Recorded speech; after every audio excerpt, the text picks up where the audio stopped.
Today we're going to make cider, and this is quite a long process, so this video will be in two parts. Now, what you'll need is a cider press, and you'll need to have sterilised all your equipment first, and I have two videos that you can find on my channel which tell you how to make both these things.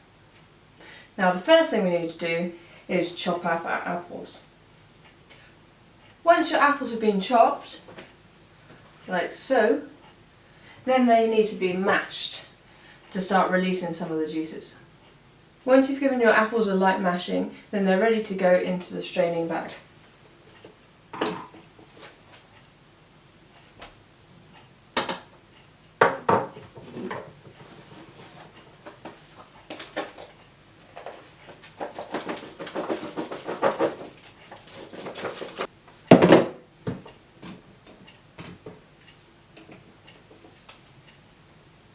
Okay, now they're in, they can go into the bottom of the bucket.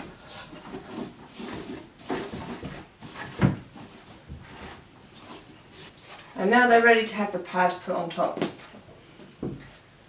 Now obviously this isn't sterile, so what we're going to do is we're going to wrap it in cling film, and then that'll make it sterile.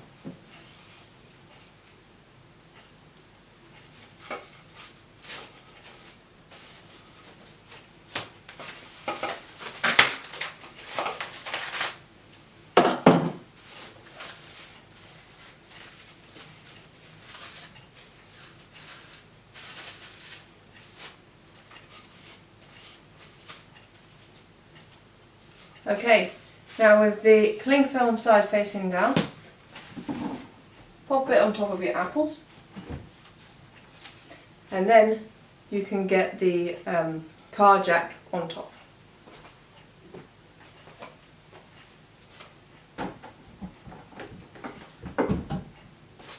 And then you're ready to start pumping.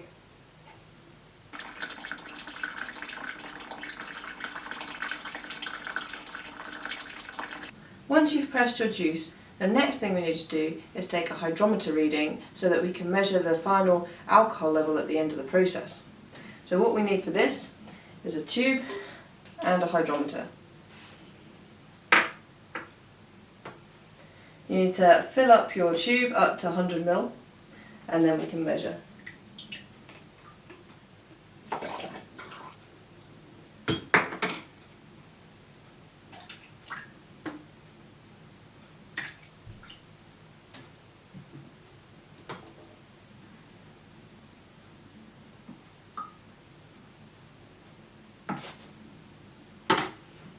Okay, now we have 100 ml.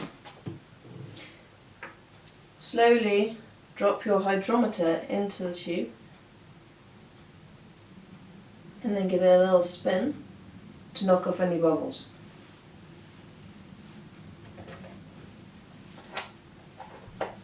Then we want to record our specific gravity.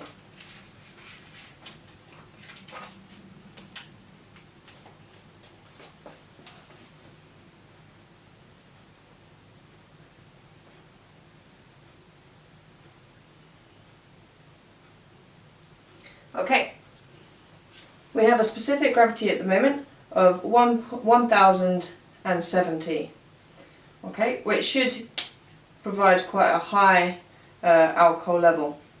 So we might want to water it down a little bit before we start.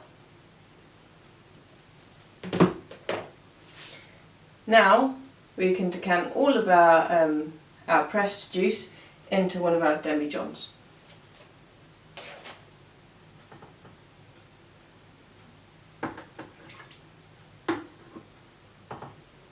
Once you've decanted all your juice into your demijohn and you're happy with the specific gravity, mine was 1070 and I'm happy with that. You wouldn't want it any lower than 1040, probably not much higher than it is now. Then you can add your yeast. So for that you need 50 milliliters of warm water but not hot, and 1 gram of yeast. So add your yeast to your warm water, and then you want that to dissolve.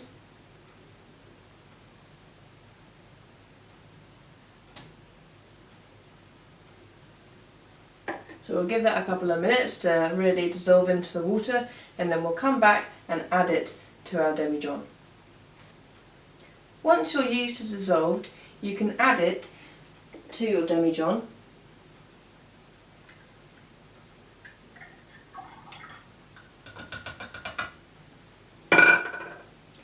And then I would recommend putting your demijohn into another container.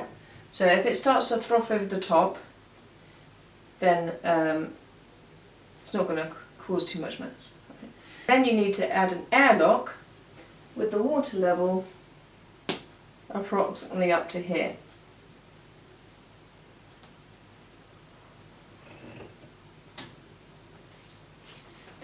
You then leave your demijohn for a while, and it should start fermenting in the next 6 hours and start bubbling.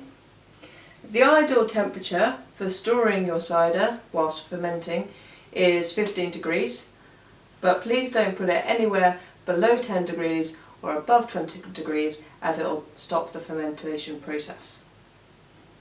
Okay, now we'll come back in a few weeks and see how it's getting on.